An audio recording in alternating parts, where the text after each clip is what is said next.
Hello everyone, this is Dr. Kumkum Parekh from Department of Psychology, Raghunath girls post graduate college Meerut. आज मैं adolescents और उनकी mental health के बारे में कुछ बताना चाहूँगी। एडोलेसेंट्स हमारे आज के लिए और उनकी मेंटल हेल्थ हमारे आज के युग के लिए सबसे बड़ी आवश्यकता है कि हम उनकी मेंटल हेल्थ के बारे में ध्यान दें, क्योंकि यही एडोलेसेंट्स हमारे आगे भावी कर्णधार हैं। यदि इन्हीं की मेंटल हेल्थ ठीक रहेगी तो पूरा हमारा देश एक तरीके से स्वस्थ माना जाएगा। पहले तो मैं ये बताना चाहूँगी कि मेंटल हेल्थ क्या है। Mental health world health organization के अनुसार ये एक कंप्लीट फिजिकल, मेंटल और सोशल वेलबींग की स्टेट है। सिर्फ ऐसा नहीं है कि सिर्फ बीमारियों की एब्सेंस ही मेंटल हेल्थ है। ये हमारी हेल्थ का नेचुरली एक इंटीग्रल पार्ट है और मेंटल हेल्थ के बिना कोई हेल्थ हो ही नहीं सकती। WHO के अनुसार mental health is a state of mental wellbeing that enables people to cope with the stresses of life, realize their abilities, learn well and work well and contribute to their community. Community को स्वस्थ बनाने के लिए हमारी जरूरत है कि हम अपनी मेंटल हेल्थ को ठीक रखें। इससे व्यक्ति या कहें हम एडोलेसेंट जो है वो अपने स्ट्रेसेस से कोप अप कर पाएगा और अपनी एबिलिटीज को वो रियलाइज कर पाएगा, तभी वो आगे बढ़ पाएगा। अपनी क्षमताओं को पहचान कर वो ठीक से चीजों को सीखेगा और जब चीजों को ठीक से सीखेगा तभी वो आगे भी बढ़ पाएगा। वास्तव में मेंटल हेल्थ का मतलब है कि व्यक्ति अंदर से स्वयं को कैसा महसूस कर रहा है, बाहर से नहीं। बाहर से बहुत से लोग ऐसे होते हैं कि वो खुद को लगता है कि दूसरों को लगता है कि वो बहुत सही है, लेकिन वास्तव में वो आंतरिक रूप से उनकी मनोदशा कह लीजिए कि वो ठीक नहीं होती है। इस प्रकार से अपने बैलेंस को कंट्रोल करना और उन पर अपना कंट्रोल करना, अपने इमोशंस को बैलेंस करना, उनको कंट्रोल करना, यही मेंटल हेल्थ कहलाया जाता है। अपने में सेल्फ एस्टीम और कॉन्फिडेंस का निर्माण करना, यही मेंटल हेल्थ है। और किस प्रकार से हम कठिन परिस्थितियों में भी अपने आप को निकाल कर ले जाते हैं, ये भी एक तरीके से मेंटल हेल्थ ही है। एडोलेसेंट्स क्या हैं? ये मैं बताना चाहूंगी कि जो डेवलपमेंटल एक स्टेज है, बहुत क्रूशियल स्टेज है। ये वो पीरियड है जब बच्चा अपने बचपन से एक एडल्टहुड की तरफ जा रहा है और इसका जो एक विस्तार है वो 10 से 19 वर्ष है, कहीं 10 से 18 वर्ष है। तो इस प्रकार से बहुत मनोविज्ञानों में मतभेद है कि उनके लीगल रूप से, उनके मानसिक रूप से किस प्रकार के उनकी स्टेज को काउंट किया जाए, कि क्या उनकी एडोलेसेंस को किस आयु से किस आयु तक माना जाए। फिर भी ये माना जाता है कि जो अर्ली एडोलेसेंस है वो 10 से 13 वर्ष की अवस्था का तक होती है, मिड एडोलेसेंस 14 से 16 वर्ष तक होती है और लेट एडोलेसेंस 17 से 19 वर्ष तक होती है। जो एडोलेसेंस है वो जो ये पीरियड है, जो उनका ये अवस्था है, ये ट्रांजिशन की अवस्था होती है जब वो अपने माता पिता पर डिपेंड होते हैं और उसके बाद वो एक अपनी एडल्टहुड में इंडिपेंडेंस की ओर जा रहे होते हैं। ये सबसे संवेदनशील समय होता है कि उन्हें अपनी डिपेंडेंस को छोड़ के इंडिपेंडेंस को अपनाना होता है। उनमें क्रिएटिविटी होती है और उनमें कैपेसिटी होती है कि वो इस चेंज को किस प्रकार से कोप अप कर पाए। और तभी जब वो इसको ढंग से कोप अप कर पाते हैं तभी वो आगे समाज के लिए उपयोगी सिद्ध होते हैं। यूनाइटेड नेशन ने बताया कि किस प्रकार से 15 से 24 के ईयर्स के बच्चों को हम यूथ में मानते हैं। एडोलेसेंस में डेवलपमेंटल चेंजेस क्या आते हैं? पहला है उनका फिजिकल डेवलपमेंट होता है। उनमें एक रैपिड, बहुत जल्दी ग्रोथ होती है। लड़कियां बहुत जल्दी उनमें फिजिकल चेंजेस आते हैं, लड़कों में भी शारीरिक रूप से बहुत जल्दी फिजिकल चेंजेस आते हैं। उनमें हार्मोनल चेंजेस होते हैं, उनमें सेक्सुअल कैरेक्टरिस्टिक्स में चेंजेस होते हैं, उनमें फिजिकली मैच्योरिटी आती है और उनका ब्रेन भी डेवलप होता है बहुत जल्दी। इन बच्चों में टीनेजर्स जैसे ही होते हैं उनका ब्रेन भी एक अलग तरीके से मैच्योर होने लगता है। यदि हम विकासात्मक परिवर्तनों की बात करें तो सबसे पहले उनमें कॉग्निटिव चेंज डेवलपमेंट्स होते हैं। उनके जो चिंतन प्रक्रिया है वो बहुत ज्यादा और अधिक एब्स्ट्रैक्ट होने लगती है और अधिक लॉजिकल होने लगती है और वो और अधिक रियलिस्टिक होने लगती है, आइडियलिस्टिक होने लगती है। और इसके अतिरिक्त वो अपनी समस्या समाधान में बहुत ज़्यादा और ज़्यादा सिस्टमैटिक होने लगते हैं। अपनी क्रिटिकल थिंकिंग स्किल्स उनकी विकसित होने लगती हैं, यानी वो और अधिक क्रिटिकली चीज़ों को सोचने लगते हैं। रूटीन पे ना सोचकर वो अलग तरीक़ों से चीज़ों को सीखना और करना चाहते हैं। वो सेल्फ अवेयर और बहुत ज़्यादा सेल्फ क्रिटिकल भी हो जाते हैं, अपने लिए वो बहुत अवेयर होते हैं। और उनकी जो मॉरल रीजनिंग होती है कि किस प्रकार से उन्हें मोरालिटी का भी पता होता है। अगर मैं यदि मैं अपने अध्ययन या अपने जनरल उसके आधार पे कहूँ तो आज का युवा कहीं अधिक, पहले के मुकाबले में वो कहीं अधिक लॉजिकल और कहीं अधिक तार्किक हो चुका है। चाहे इसको सोशल मीडिया का प्रभाव कहें, चाहे किसी भी चीज़ का। इसके अतिरिक्त उनमें कुछ साइको सोशल डेवलपमेंट्स भी होने लगते हैं, जैसे सोशली एक्टिव होने लगते हैं ये बच्चे। वो ज़्यादा सोशल होना चाहते हैं, अपने मित्रों के साथ मिलना जुलना चाहते हैं।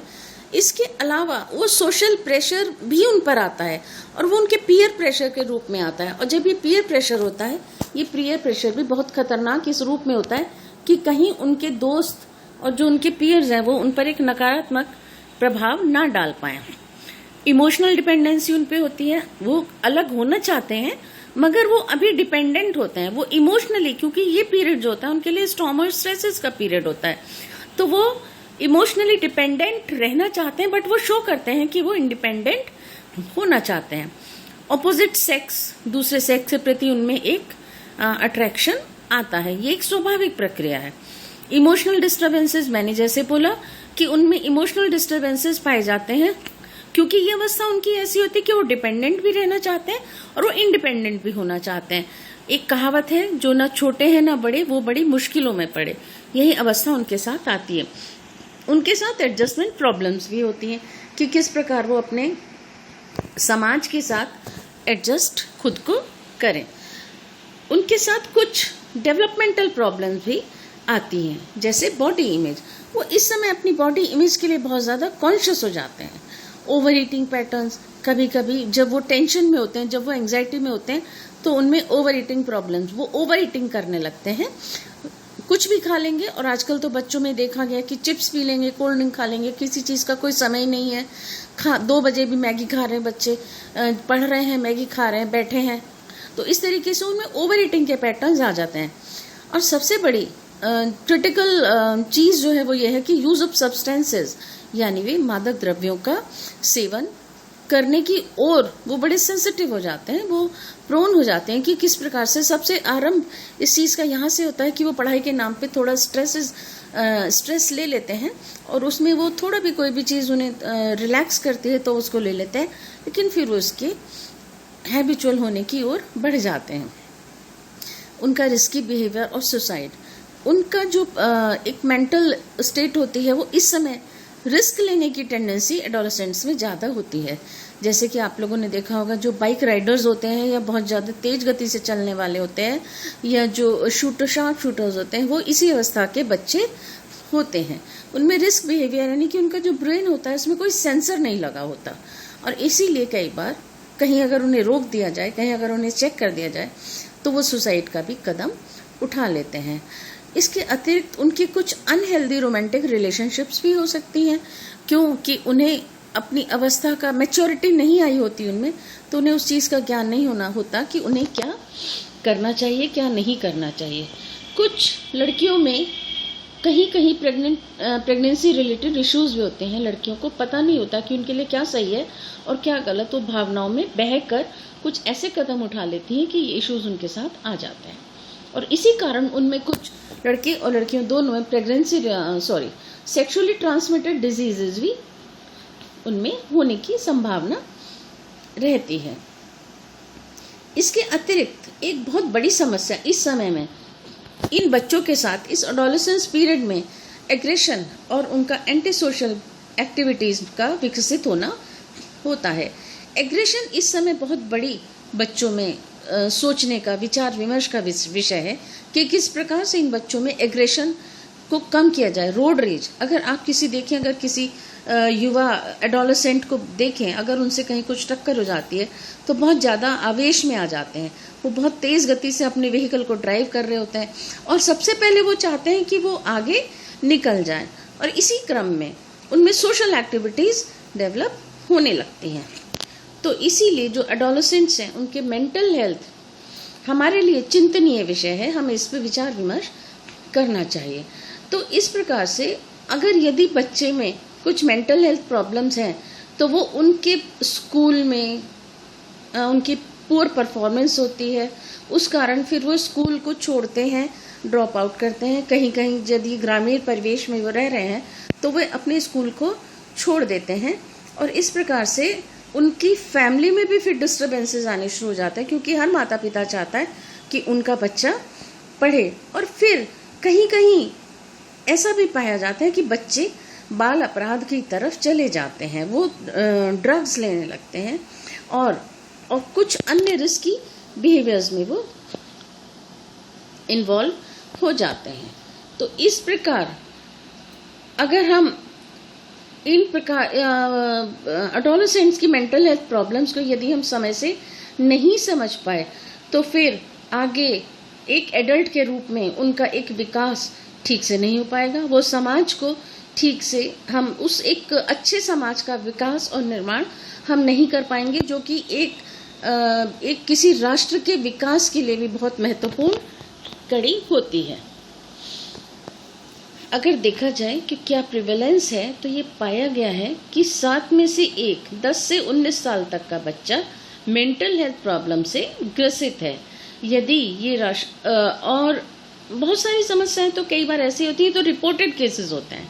कई बार ऐसा होता है कि बच्चे अपनी समस्याओं या माता पिता उन समस्याओं को रिपोर्ट नहीं करते। ये वो केसेस हैं जो काउंसलिंग के लिए आए हैं या बाल अपराधी हैं या टीचर ने बताया है। तो इसके अतिरिक्त लगभग 13% जो बर्डन होता है डिजीजेस का, अर्थात ज़्यादातर डिजीजेस इन्हीं बच्चों को होती है। इन बच्चों में डिप्रेशन, एंजाइटी और बिहेवियरल डिसऑर्डर्स भी पाए जाते हैं। सबसे पहले मैं ध्यान आकर्षित करना चाहूँगी एंजाइटी पर और बिहेवियरल डिसऑर्डर्स पर। डिप्रेशन, एंजाइटी और बिहेवियरल डिसऑर्डर का उसके आगे का है, लेकिन सबसे पहले जो कदम और चिंतनीय विषय है वो एंजाइटी है। आजकल छोटे बच्चों में अर्थात 15 वर्ष की अवस्था के बाद बच्चों में बहुत ज़्यादा एंजाइटी के केसेस देखने को मिल रहे हैं। यदि एंजाइटी को उसी समय बच्चों में नोटिस कर लिया जाए, उसका ठीक से हम ट्रीटमेंट दिला दें, तो ये बच्चे जो हैं आगे ना तो इनमें बिहेवियरल डिसऑर्डर्स होंगे, ना इनमें कोई और मेंटल डिसऑर्डर्स होंगे, ना ही इनमें डिप्रेशन होगा, क्योंकि anxiety leads to depression and depression leads to suicide. तो इस प्रकार से इन चीज़ों में जो हम एडोलेसेंट्स हैं उसमें बहुत ज़्यादा हमें ध्यान देने की आवश्यकता है। सुसाइड जो है वो डेथ बहुत ज़्यादा एक बड़ा कारण है मृत्यु का। हम देख पा रहे हैं कि 15 से 29 वर्ष तक की आयु के बच्चों में कह लीजिए, युवाओं में कह लीजिए, ये सुसाइड के केसेस देखने को मिल रहे हैं।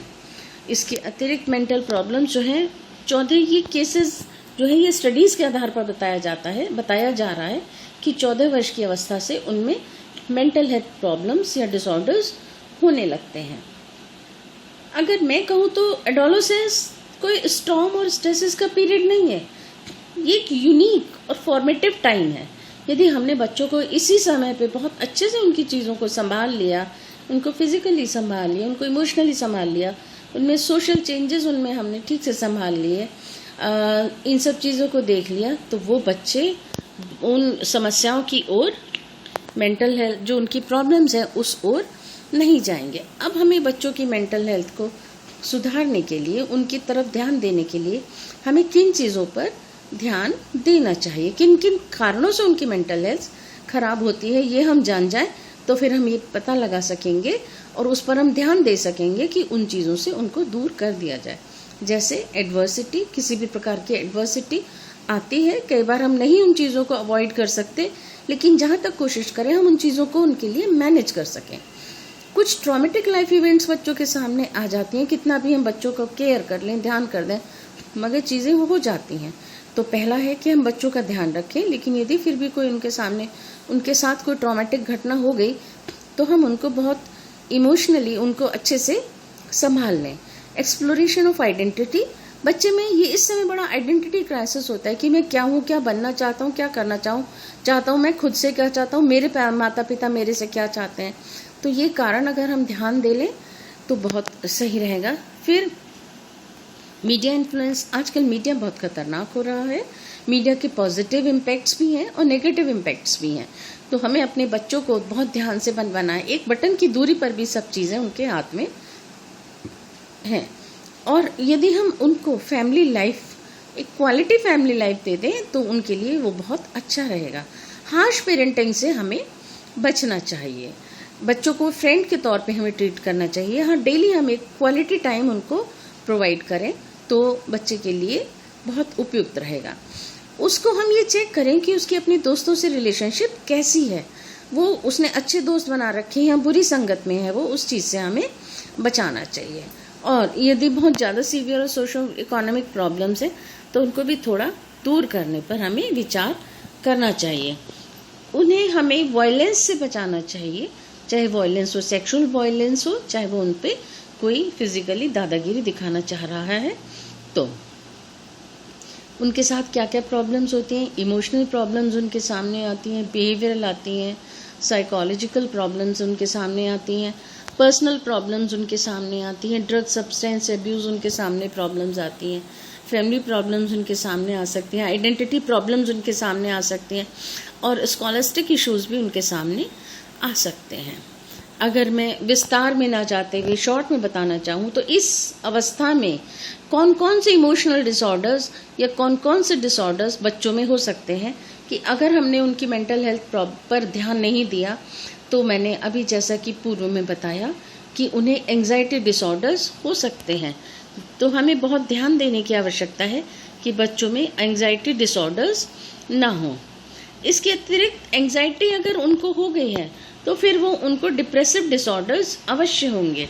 इसलिए एंजाइटी तो है वो रूट कॉज होती है, हमें बिल्कुल ध्यान देना चाहिए कि बच्चों को एंजाइटी प्रॉब्लम्स ना हो जिससे कि वो आगे डिप्रेशन में ना कर पाए। इसके अतिरिक्त बहुत बड़ी बिहेवियरल डिसऑर्डर जो होता है वो होता है ADHD। ये जेनेटिक होता है, मैक्सिमम जेनेटिक होता है, लेकिन अगर किसी बच्चे में ADHD हो गया यानी कि attention deficit hyper activity disorder, इसके बहुत केसेस देखने में आ रहे हैं। बहुत ज़्यादा ये पेरेंट्स को बहुत ज़्यादा इसका ट्रीटमेंट नहीं है, लेकिन बच्चों को पेरेंट्स को इसको मैनेज करना आना चाहिए। कुछ कंडक्ट डिसऑर्डर्स, ये आजकल बहुत समस्या हो गई है कंडक्ट डिसऑर्डर्स की। बच्चे बिल्कुल भी या जो एडोलेसेंट्स है वो बिल्कुल भी नहीं सुनना चाहते हैं कि उनके लिए क्या उपयुक्त है और क्या उपयुक्त नहीं है। माता पिता की किसी सलाह को वो बिल्कुल नहीं सुनना चाहते हैं। उन्हें अपने सिर्फ पीयर्स पर और सोशल मीडिया पर बहुत अधिक विश्वास रहता है। ईटिंग डिसऑर्डर्स, जैसे कि हमने पहले देखा कि उनमें ईटिंग डिसऑर्डर्स यानी कि ओवर ईटिंग प्रॉब्लम्स उनमें चली जाती है। सुसाइड एंड सेल्फ हार्म, क्योंकि इस समय उनके कोई भी सेंसर नहीं होता है, उनके सारे हार्मोनल उसके के कारण कुछ बच्चों में सेंसर्स ब्रेन में ख़त्म से हो जाते हैं, तो वो सुसाइड की तरफ चले जाएंगे, रिस्की बिहेवियर लेना चाहेंगे, जिससे कि वो सेल्फ हार्म भी उनका हो सकता है। साइकोसिस, ये साइकोसिस जो है ये सबसे सीवियर फॉर्म है साइकोलॉजिकल डिसऑर्डर्स की। तो इसमें तो बिल्कुल बहुत ज़्यादा केयर की ज़रूरत होती है। डॉक्टर का ट्रीटमेंट, हमें प्रॉपर ट्रीटमेंट साइकाट्रिस्ट का लेना पड़ता है। रिस्क टेकिंग बिहेवियर, ये वही बच्चे होते हैं जिनके हार्मोनल चेंजेस के कारण ये रिस्क टेकिंग बिहेवियर इनका बढ़ जाता है। मैं इस विषय में नहीं जानना चाहूँगी। हमने देख लिया कि मेंटल हेल्थ प्रॉब्लम्स की इटियोलॉजी, कारण क्या होते हैं। जेनेटिक कारण होते हैं, कुछ लो बर्थ वेट होता है उनका, कुछ क्रॉनिक फिजिकल कंडीशंस होते हैं, कुछ फिजिकल ट्रॉमा हो सकता है। इसके अतिरिक्त लो IQ भी उनका कुछ ही वजह से, इसकी वजह से भी कुछ उनमें समस्या हो सकती है। और इसके अतिरिक्त उनका जो लर्निंग डिफिकल्टीज और डेफिसिट्स होते हैं उसमें भी हो सकता है। फिर इनको कोई और मेंटल डिसऑर्डर रहा, उसकी वजह से भी इनमें ये बिहेवियर्स आ जाते हैं। कुछ सोशल फैक्टर्स भी इसका कारण होते हैं, जैसे अत्यधिक गरीबी, कुछ लोग बच्चों के पास घर नहीं होता, उन्हें स्कूलिंग नहीं मिल पाती, या उनके आस पड़ोस में कुछ वायलेंस हो रही हो, या फिर उनके अपने दोस्तों से अच्छे संबंध ना हो, तब भी ये मेंटल हेल्थ प्रॉब्लम्स बच्चों में आ जाती हैं। कुछ फैमिली फैक्टर्स भी, जैसे पेरेंटल केयर ना मिले, फैमिली हिस्ट्री इस तरीके की हो, या फैमिली में मेंटल डिसऑर्डर किसी को रहा हो, या पेरेंट्स बच्चों को ध्यान से देख ना पाते हो कि हमारा बच्चा क्या पढ़ रहा है, क्या देख कर रहा है, या चाइल्डहुड मेल ट्रीटमेंट, यानी कि बच्चे को किसी प्रकार से बचपन में मेल ट्रीटमेंट मिला हो। तो इस प्रकार से इन कारणों से बच्चा किन परिणामों का सामना कर सकता है, तो वो इस प्रकार हैं कि फैमिली में तनाव हो सकता है, फंक्शनल इम्पेयरमेंट उसको हो सकती है, उनका रिस्क टेकिंग बिहेवियर बढ़ सकता है, और वो आइसोलेशन फील कर सकते हैं, और उनके सामने जो अपॉर्चुनिटीज आती हैं, अवसर जो आते हैं, अच्छे अवसर, वो उनको नहीं अवेल कर पाते, और वो वायलेंस, सुसाइड या ड्रग्स की ओर चले जाते हैं। तो इसलिए बहुत आवश्यक है कि हम इस अवस्था को संभाल के रखें, हम इन बच्चों पर बहुत ध्यान दे के चलें कि ये बच्चे जो हैं किस प्रकार से हमारे भावी, कहना आसान होता है कि भावी कर्णधार हैं, उनको संभालना बहुत ज़रूरी है। Thank you so much. This was all from my side.